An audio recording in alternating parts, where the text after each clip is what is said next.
Thanks everybody for calling in today. As you know, we have been working on this equity tool and how we specifically are going to be applying equity to the climate plan for multiple months now. And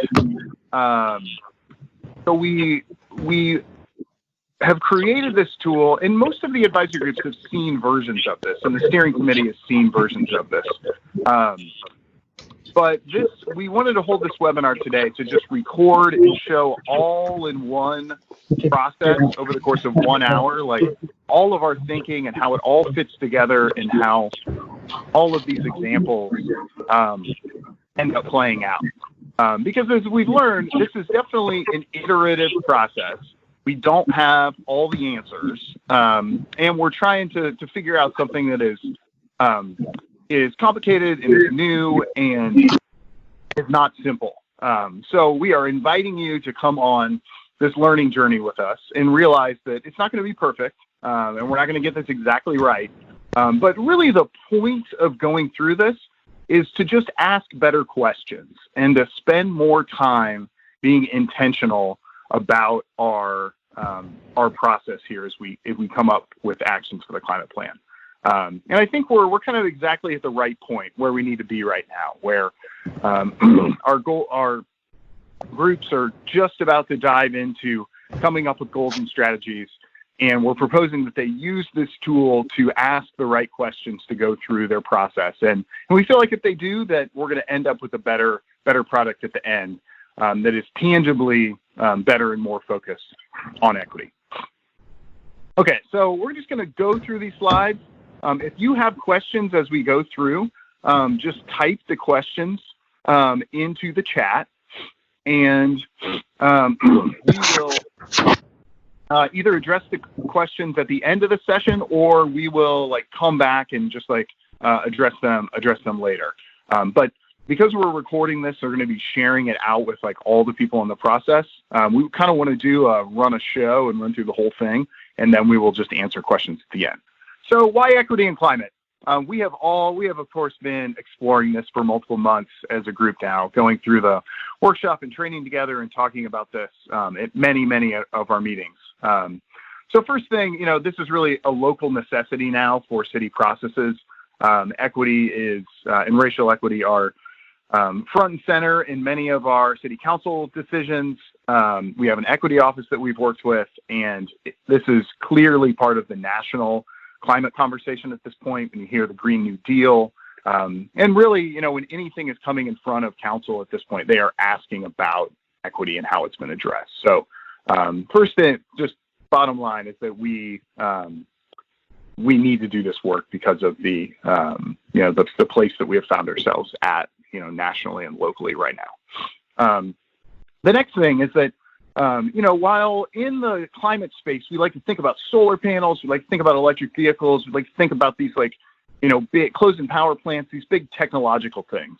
But in the end, every single one of those actions, every single action that could be proposed in this plan requires people and requires an implementation process. And once you enter in people and enter in implementation and prioritization of money, you immediately there are equity implications. So I think as we go through this tool, you will see that there is no just one technical solution, that is all much more complicated than that. Next one is that we've really realized that engaging with communities of color brings wisdom and lived experience beyond. There is wisdom in our community that brings information that experts haven't solved yet. And my personal example of this is Zana Almanza. I didn't know her before this process, and she has really helped us develop this equity tool, and her knowledge and historical knowledge of issues in the Austin community has brought light to this subject that I would have never imagined. As we've explored in this before, the same systems that exploit the environment and exploit fossil fuels, capitalism that is exploiting animals, other people, sexism, it's the same system that is causing all of these issues. So we really need to think bigger and think systematically. Next, if we create solutions for those who need it most and can benefit the most, it will end up working for everyone. things trickling down to low-income communities just doesn't work. So we need to be thinking the opposite way to help those who need it most, and then solutions will end up rising up. And then next, if we don't include everyone in the community in the solutions, we will never get to the scale that we need. We need to get to like 100% participation. And if we just focus on the high-income white environmental groups that have been talking about climate change for a long time, we're not going to hit really, really high levels of penetration on all the stuff that we need to hit. So finally, what I've really learned through all of my reading and understanding of racism and equity is that if we're not proactively addressing equity and trying to actually make things better, we're just perpetuating injustice. So we need to just make sure that we're keeping that in mind. If we take no action, business as usual goes on, which is unfair. So this is the slide that we created that where we feel like brings these two issues together, right? So climate change is, we are aiming to eliminate the use of fossil fuels for energy and transportation in our lives in Austin, while at the same time we have the goal of eliminating disparities that can be predicted by race. So the area that we think where those things come together is focusing on these equity themes. And these themes were created through our workshop process, which was created totally organically. But as we thought about it more and more, if we strive for health for all, affordability for all, accessibility for all, just transition as we change, cultural preservation of things in our community, building community capacity, and striving for accountability of government, if we aim for those things, then we can actually achieve eliminating fossil fuels and eliminating disparities by race. And if we don't achieve those things for all, then we will not get there. And these are the actual values that people care most about. Like, people don't really care about electric vehicles. They care about saving money and better health. So that's just one example. So this statement here is a piece of work that the working group from the steering committee worked to create, which really just solidifies what our climate equity commitment is. So this is, the last two slides kind of all written down in words. And I'm not going to read through this. If you're following along, you can read on the screen here. But the bottom line is that, in order to actually address racial equity and climate, that we need to specifically focus on aiming and adjusting and focusing our programs to help low-income communities and communities of color through the different equity themes that we've come up with. And we feel like if we really focus on improving conditions in all of those areas, we will achieve what we ultimately are looking for with these biggest, highest level problems. So as I said, the themes that we're really focusing on, and you're going to see these over and over and over. So basically what we've come up with here is these are the 7 themes. I'll walk through them very briefly. And we've created a suite of questions that helps us understand for any action or strategy or goal or proposal that we're going to put forward in this climate plan. We want to know, how are we either making things worse in these areas? It's not, some of them might not be affected with all strategies, or how are we going to actually proactively make things better? And we want as much proactive improvement as we can. So I'll just go through them here. So health, first one there. It's first because it's probably the most important one. So a strategy that improves physical or mental health outcomes for low-income communities and communities of color. Strategy that upholds from fundamental human right to clean, healthy, adequate air, land, food, water, education, transportation, safety, and housing. That's fundamental. The next one is affordability. In order to do that, a strategy would need to lower and stabilize costs related to basic living needs, housing, food, utilities, healthcare, transportation, for low-income communities and communities of color. Accessibility. These strategies increase access to jobs, housing, transportation, funding, education, healthy food, and clean environment for low-income communities and communities of color. The strategy removes barriers through city infrastructure policies and investments. Just transition. Just transition really hits on, as we make changes and as we implement programs, making sure that we ensure in economic justice for low-income communities and communities of color, and that they are prioritized in the benefits of strategies and protected from potential negative consequences. Next one, community capacity.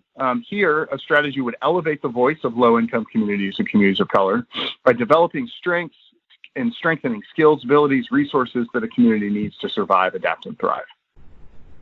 Cultural preservation. These strategies deliberately and respectfully honor cultural relevance and history to maintain cultural heritage from the past and present for the benefit of all generations.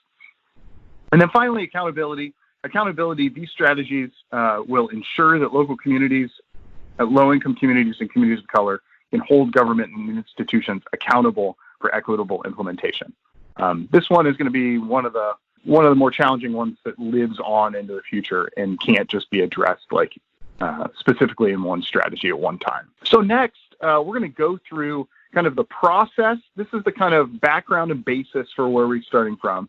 And next, Celine is going to walk us through the process that we're proposing that all of our groups go through to apply the questions and ask the better questions that we want to try to get answers to improve conditions in all of these areas. Celine? Thank you, Zach. You all should be able to hear me fine. I also want to add that the working group from the steering committee that helped us create this tool was Susana Almanza, Shane Johnson, Rodrigo Leal, Alberta Phillips, Renee Renteria, Nikia Winfield, Kaiba White, and Mayuri Raha. And so they're part of the working group that we had, I believe, 3 to 4 meetings reviewing this tool. And the whole steering committee as well helped provide any further recommendations and the wording that we use in that on the statement and commitment that we just viewed on the previous slides. So I just want to say thank you all for helping us create this, because we would not be able to do any of this without y'all's input and wisdom. So thank you. So yes, this is the recommended process we have available for all of the advisory groups, and we're asking that all of you follow the following 6 steps listed here. This is adapted from the Government Alliance on Race and Equity, from their racial equity toolkit. And so that toolkit is definitely recommended for governments and institutions to use to help provide more intervention in the work that we do and to be more transparent in how we're developing our goals and strategies. And kind of what Zach said with part number 1 and 2 of what is the history and what does the data tell us, we did a lot of that within our climate equity workshop that was offered back in early December that almost everyone was a part of in the advisory groups and steering committee. And so we also use this as well during our knowledge building phase. That was really long for all the groups to kind of dive in on all the data and history that's available. And so right now, y'all are going into developing and proposing goals and breaking out into your groups to develop strategies around those goals. The equity tool comes into the 5th step. And so the whole purpose of the equity tool is to understand who benefits and who does not, understanding who is impacted and is it positive or negative. So we'll go through this all right now with our different themes. And we'll probably answer some comments I saw that were popping up in the chat section. The series, the objectives that Zach just had listed, each objective from the equity themes has a series of questions. And so the idea is that each strategy will be screened through each of those objectives that we just listed, and it's going to be through a series of questions. And so understanding what is the positive impact, what's the negative impact, is it neutral or not applicable? And so through this process, no negative scores are going to be accepted. And if there does happen to be any negative score that comes out from the strategy, then it has to be revised to be neutral or as an opportunity to actually benefit community members and have a positive outcome. And so at the end of this, you'll see there'll be an assessment of a positive score that will be for all the 7 themes for improving conditions. But the overall goal that we want y'all to take away and understand for this process is that we really want y'all to ask better questions and just to think more in depth with your group of how we need to have more detailed goals, how we need to have strategies that have the potential to increase equity and actually being just way more specific. I know in a lot of government projects and programs, when we're talking about advancing racial equity, we don't really have a detailed, thought out plan of how to actually do that. And so I really see these questions as helping you all to kind of think through that and to have discussions within your groups. So here's the first theme, health. Zach went over how this strategy is to help improve health outcomes for low-income communities and communities of color. And so it's the fundamental right to clean, healthy, and adequate air, food, water, land, the whole ecosystem and our built environment. And so you can see through the series of questions, I won't go through all of them, I'm just going to touch the high points, but just for this theme for health, understanding how it addresses air quality concerns, understanding how it could impact the quality of life for populations experiencing health disparities across Austin. How does this reduce stress, anxiety, depression, or improve mental health? And how does this help restore, protect our ecosystem health when we're considering air, land, water, and soil? And so you'll see with a lot of the questions, also in the other themes throughout, that these questions can really be applied anywhere, not just within our climate planning process, but with any other project going on across the city or by an organization or by community groups. And so we wanted to use kind of just like normal language that all of us can understand of what we're trying to get at. And so these will be really great for you all to have just discussions within your groups of how you're kind of addressing these concerns. And so as you see at the bottom, the overall response to these questions with justification. And so I know at the beginning when we were talking about the proposed equity tool, a lot of people wanted to see more of the low impact, medium impact, high impact. And I think what we just want to get across to y'all that we want to make this kind of simple and straightforward and to kind of provide more of the qualitative data that's really needed, such as the storytelling, the history, the lived experience that we've been bringing into these discussions to help consider. And so I think that is just really important. And so that's why we've made the impact scoring just really simple and straightforward for y'all to kind of understand. Is this harmful? Does this have a neutral or not applicable, or does has a beneficial impact? So the second theme is affordability, which is a huge topic that's been coming up in all the groups. And so how does this lower stabilized costs related to basic living needs when we're considering housing, food, transportation, and healthcare? And so this theme kind of goes over displacement, how are actions affordable to all residents, and does it offer inclusive financing strategies to prioritize the most income burden population? Burden is a huge reoccurring idea that we see throughout all these themes.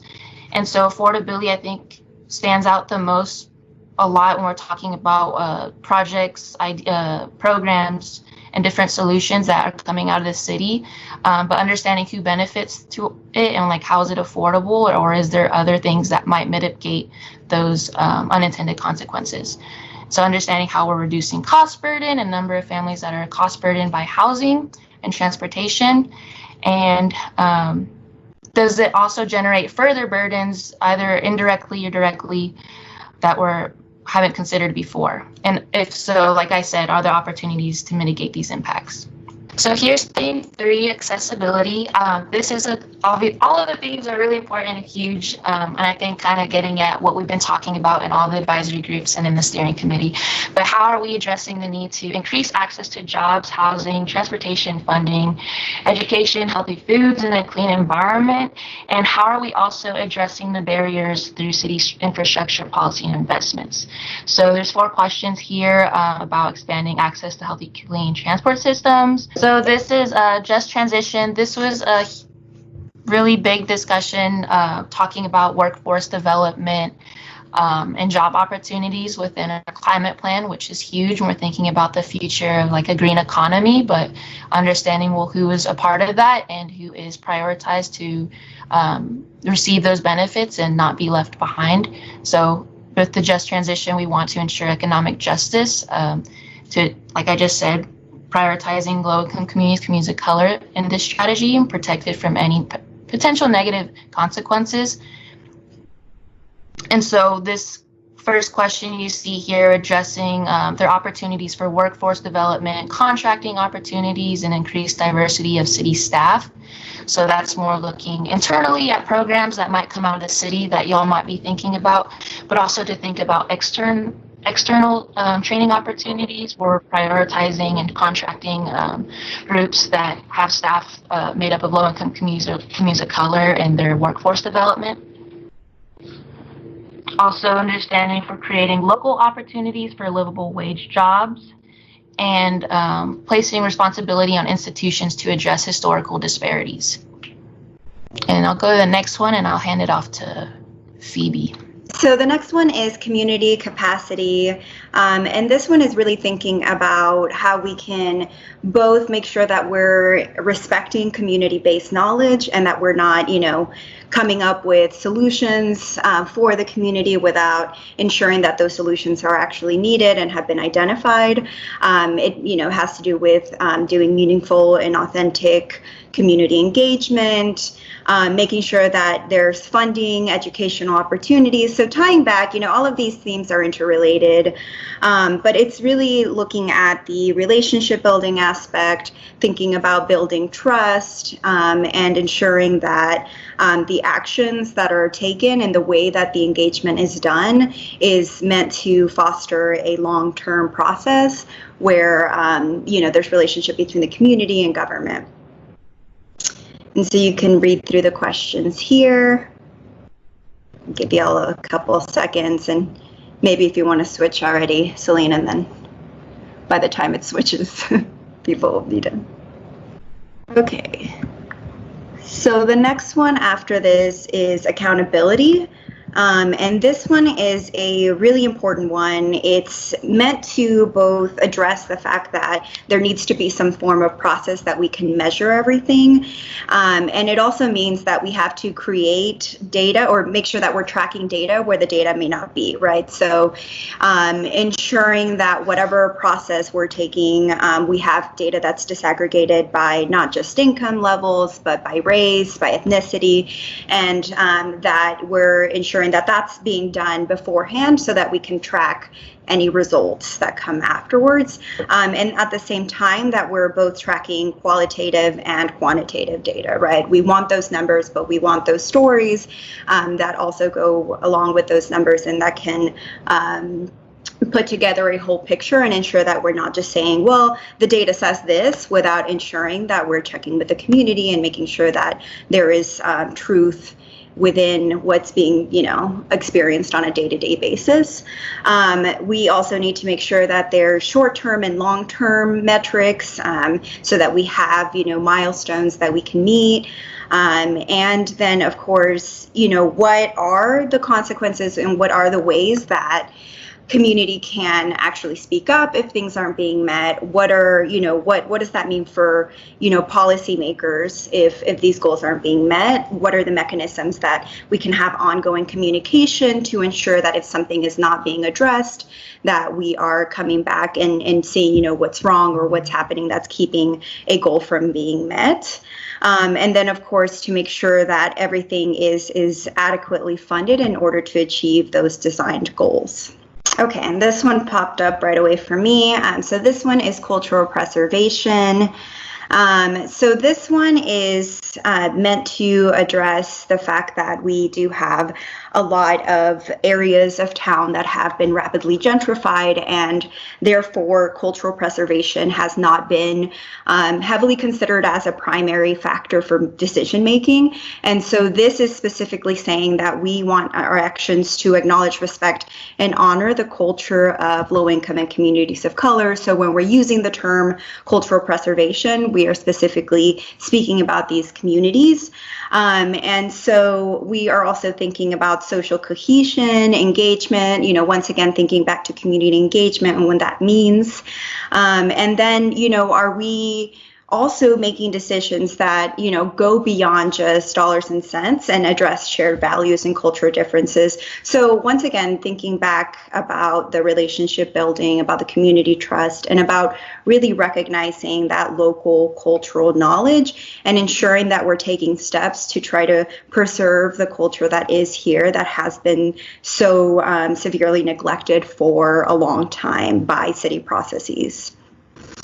Okay, and so Celine touched on this a little bit already, but basically we are not trying to hit a specific score here. We're not trying to get to, 22 or 95% or whatever else, when it comes to meeting a specific target. The main goal of this score is to look at any negatives and to try to address why those could be negative and how we can actually make those into either neutrals or positives.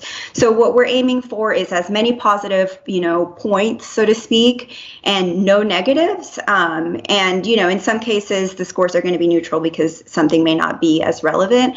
But we really want to make sure that hits home is that at the end of the day, this is meant to make us think more critically and to ask better questions about strategies that are taking place, So not to say, we need to do or not do green gentrification, but rather how can we invest in green infrastructure while taking steps to ensure that we are aware of gentrification, we're aware of the history of that happening, and making sure that we're taking steps against that happening again. And I think that this is the last one before we hop into an example. Thanks, Phoebe. So Celine, can you just click on down to slide 18? Okay, so we've created 3 different examples here. We're just going to try to go through 2 of them. And folks can go back and look at these and look at more specifics later. But so the idea here is that we spent a good amount of time creating all these questions, creating this tool. And then we were like, okay, so how is this really going to work? If we're asking an advisory group team to use this, how is that going to happen? So here are the examples that we've come up with. And this is the end product. This doesn't show the hour that we spent walking through this. But I'm just going to walk through the whole thing pretty quickly so you can see how it ends up being applied. And then I'm going to let Phoebe walk through her example. So the example here was EV charging stations. As you all know, we're going to have these breakout groups in your advisory groups. We're going to have a breakout group that's focused on EV charging infrastructure in the city. So these 6 steps here are essentially what you saw in that last diagram, the steps that we go through. So why is this being proposed? We know that in order to reach our 2030 target for greenhouse gas reduction, we're going to need, and this is just for example purposes only, we're going to need, say, 200,000 electric vehicles on the road. Most of those EVs right now are purchased new and used by individuals and businesses. They all need charging infrastructure. And we know that EVs can create substantial economic benefits for owners in terms of cost savings on fuel and maintenance. So that's kind of the starting point. So, and if we were just going to create just a regular climate plan with no equity, we could probably end right there. The goal is 200,000 EV charging stations. We should just incentivize charging stations, and it would be pretty simple. But history tells us that EVs have typically been adopted by white, high-income residents in Austin. Air pollution has decreased over time, but people of color who live and work near freeways, near high-traffic corridors, that they've had more impact from that pollution. Data tells us that most of the rebates that are being given to residents are going to high-income residents. Because they have the money to buy a new vehicle and they have the money to buy a charging station. It's largely an equality sort of strategy that's being implemented right now. And we know that people of color with higher percentages and lower income folks live more in multifamily housing, and there's much less charging infrastructure in those solutions. So we could look at the maps, we can pull that data together. So we kind of have that in our mind. When we start thinking about charging stations, how does this impact all folks across our community? So the initial goal that we came up with was by 2030, we would want to have 50,000 accessible EV charging points in the city. So that was what we started with. And then after we walked through the questions, we ended up adding on the second part to the goal. So the second part is we want to add 50,000 accessible EV charging stations in the city, but we want at least 50% of them located at multifamily housing or workplaces, prioritizing low-income communities and communities of color. So if we do that, then we will not only increase electric vehicle access, but we will also create more access where low-income communities and communities of color need it the most. So then as we thought through, okay, if that's what we're trying to achieve, how would we actually do that? Like, what are the actual strategies that we would implement? So we stepped through the tool and we brainstormed strategies and then, sort of bounced them off the questions. And so what we came up with was incentivize multifamily housing developments to install accessible charging stations. So go directly to the housing developments. Next, offer no-cost EV infrastructure for low-income single-family housing. And then third, incentivize large employers to install large numbers of workplace charging, and also small businesses owned by people of color install charging infrastructure for employees. So that way, if you don't own a house, then we will get more electric vehicle charging stations installed at multifamily and at workplace. So you don't actually have to own your own charger. You can access more charging in your community. Okay, so will you just step down through the slides, Celine, and we'll go pretty quickly through these? So we have all that in mind now. We have this goal. We have these strategies. We feel like it includes equity. We feel like it addresses greenhouse gases. I'm not seeing the slides move. So, there we go. So then what we essentially asked ourselves is, okay, now we asked all these questions.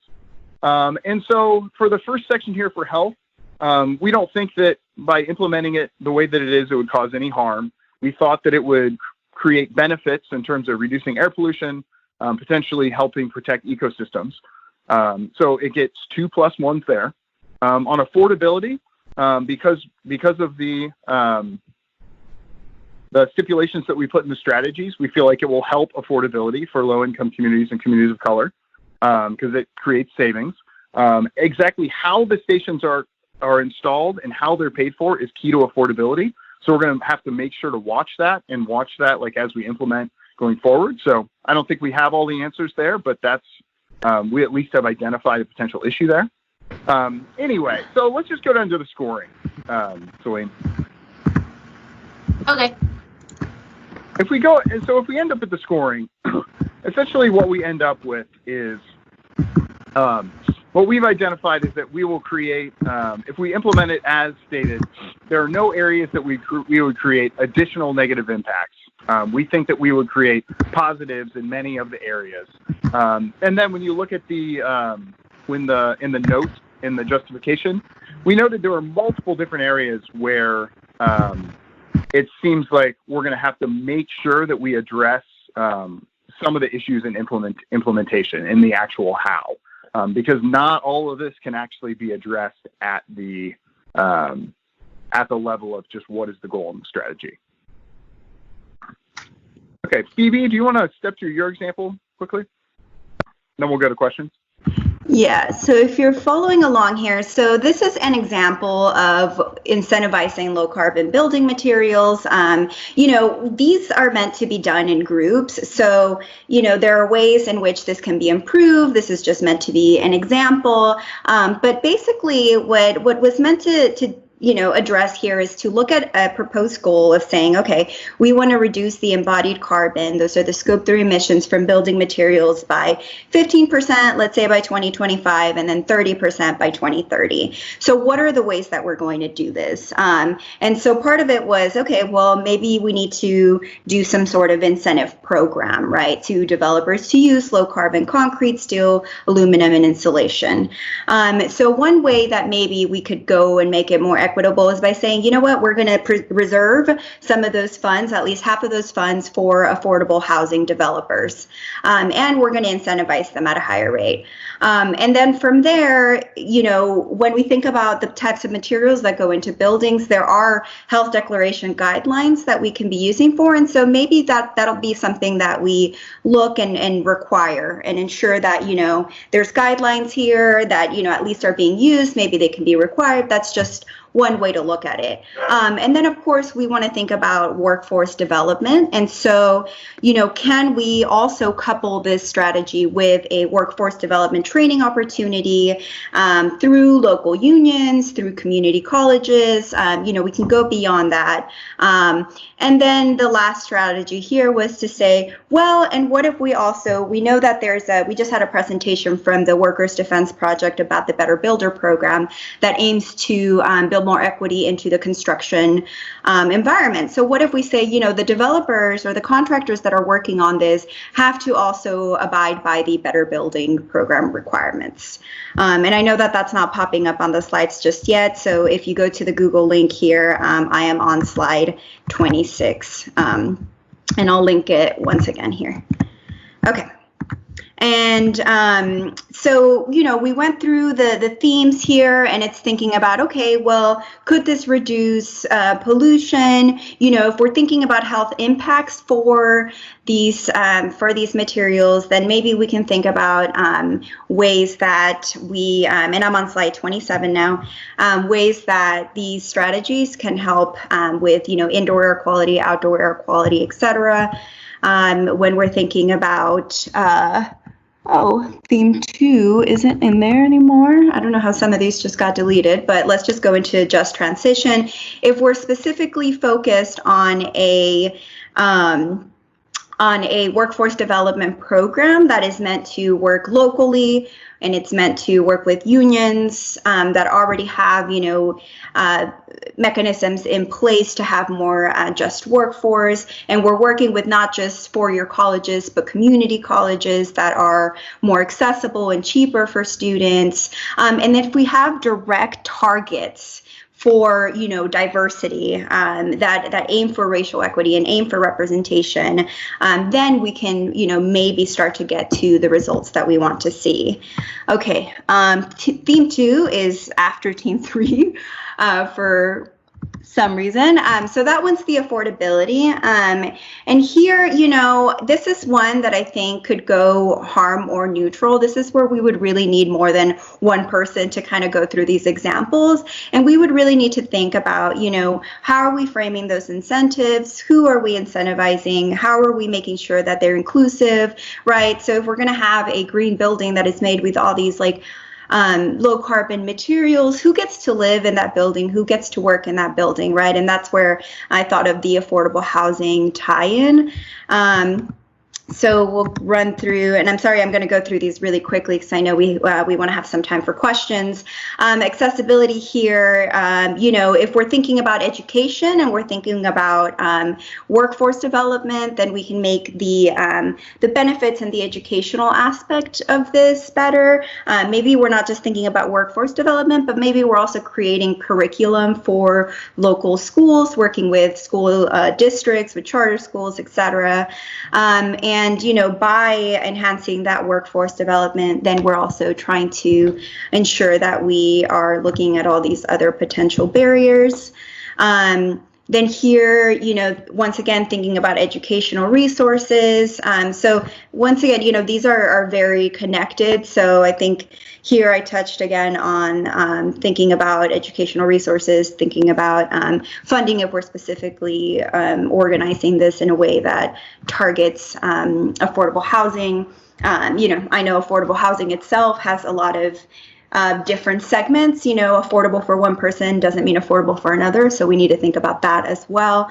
And then lastly, with accountability, we need to have short-term goals that can be tracked. And in order for us to be able to measure success with this, we need to be tracking demographic data where it doesn't exist or continuing to track data where it does exist. And so that was something very important that I found here, is that with, the first one, right now it would be neutral, but it could be positive if we create data and survey data and, what have you, in order to address this. And then when it came to cultural preservation, once again, I did not find any tie-in here. That doesn't mean it can't be there. That doesn't mean we can't maybe incentivize specifically a small business that is owned by communities of color that is a historical asset.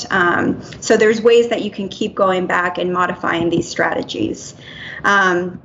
So I think I'll leave it here, and maybe we can go into some questions here. Yeah, thanks, Vivi. Let's just leave it there for now. So as everybody can see, there is a lot of complication and nuance with this, and there is no exact or right answer. The key is to just, when you're creating those goals and strategies, to ask more questions. And as you ask more questions and you start peeling back the layers, we feel like we can get to more equitable proposals and create more benefits in the community. So, let's, if anybody has any questions, just go for it.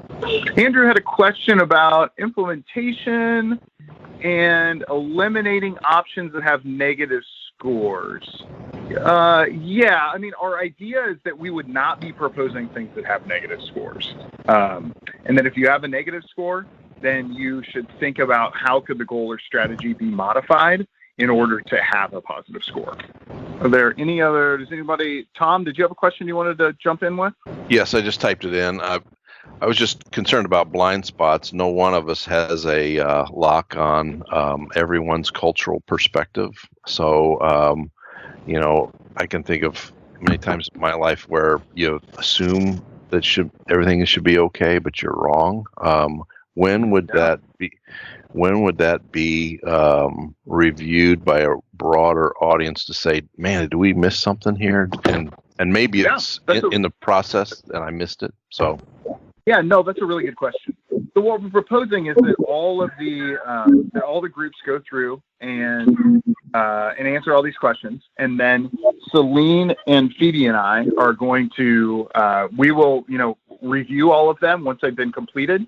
We're anticipating that they'll all be in Google Drive for each one of the advisor groups, and so we can review them. The equity office has also agreed to review them. So I think if we just get a couple of different sets of eyes on them, we can make sure we, address any blind spots out there. And again, it's not going to be perfect, but best we can do. Yes. I mean, the equity program. Sorry. We're also planning to share this as well for our steering committee for their role and just overviewing everything. But there are going to be opportunities to share out strategies and how we've used this equity tool. So there'll be follow up after everything in different periods just to review and share. Celine, can I add something? Yeah. Yes. Yeah, because one of the things is we've worked real closely with arts in public places. That does a lot of the promotion of the cultural arts and the funding. And they too have gone through the Undoing Racism training. And so a lot of the things that they're doing is now working with neighborhood groups and looking at, culture and art and relevance and making sure that the community has input, and also adding, grassroots community to the different panels that select cultures and arts. And so I think that there's a lot of new things that are happening now that will ensure that the different culture and art that is respected by different ethnicities are at the table. Thank you, Susanna. I just wanted to add, this is Shane.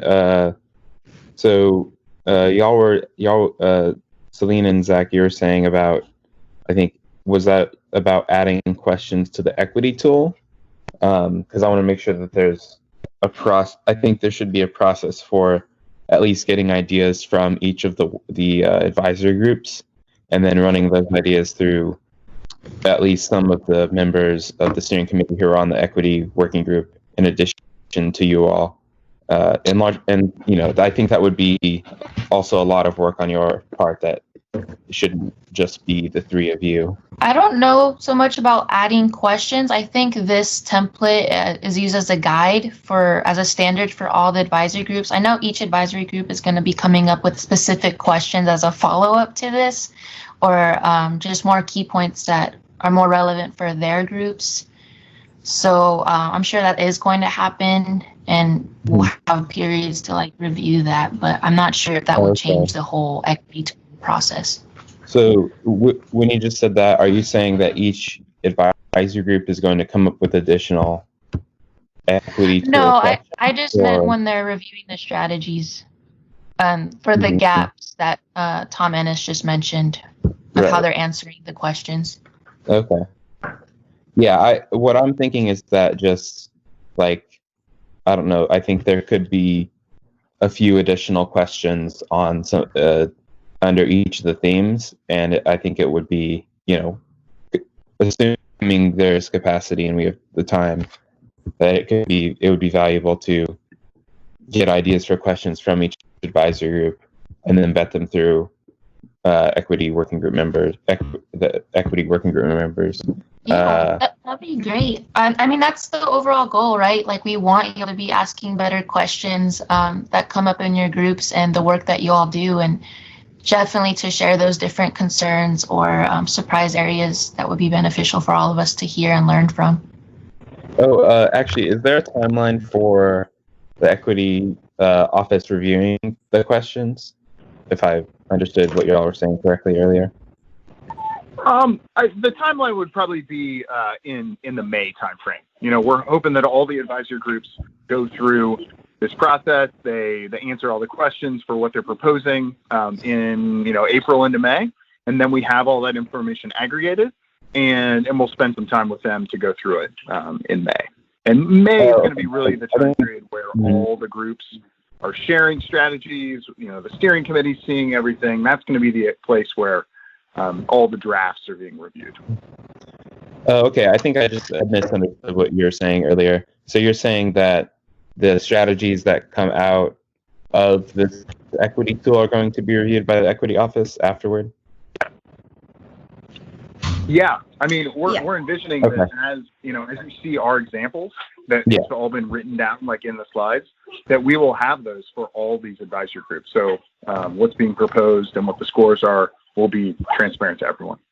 Okay, great. Yeah, no, I think I just misunderstood what you're saying and kind of what step the equity office was coming in on. Right. We have all of our staff leads are also just heavily involved with all the breakout groups that are going to be coming up with their specific goals and strategies. So we meet regularly just to review what's happening. And so I think on our end, between me, Phoebe, and Zach, we are in constant communication and reviewing materials. And it's not just something that we're burdening the equity office to review. We need to take that as shared responsibility amongst the groups and amongst us as city staff to help go through this process. So that will become more clear as the strategies get developed. Selena, I don't know if you can see the chat box, but James asked how the equity tool comes into play with the ambassadors and their interviewing process. Yes. So the Community Climate Ambassador Program is still ongoing. I think I mentioned this at a number of different advisory groups that they have moved their work virtually, or some folks are still in contact with the community they're a part of, whether through phone calls or whether keeping their social distance from afar and have that. So they're still continuing that work. They want to continue this work. And so I'm thinking I'll probably have a bulk of these interview reports delivered. I just talked to Zach about this, probably middle of May. And I definitely am going to share this equity tool with them to help review the questions that are coming out from each of the themes. And I think it'd be great to share with them once y'all have better questions and once y'all have actual strategies, recommendations, they could help review that. And I'm building in a whole structure for this by around May time. So yes, keeping this definitely in mind for them. But like I said, this tool, I just want everyone to understand is meant to be used by everyone. And obviously, when you're coming up with your goals and strategies, you're going to be screening through these questions and having really great conversations.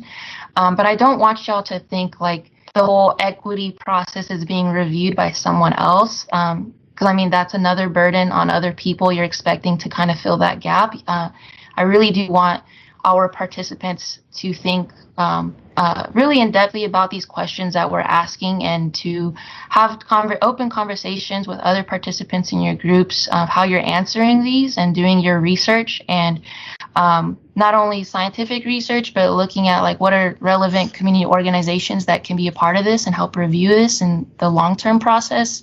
So just also want to put that out there as well. Great. Okay, so we're over time. We'll go through and capture the questions here and put them into a document and sort of answer them. And this, as I said, this was recorded, so we're going to share this with others who couldn't make it today. And we really appreciate everybody's time. It's certainly a learning process, and we are doing our best to try to address this and improve things. So come along on the journey with us. And yes, just and please trust them. Yeah, and when you have questions or comments, just bring them up, and we'll do our best to keep trying to improve.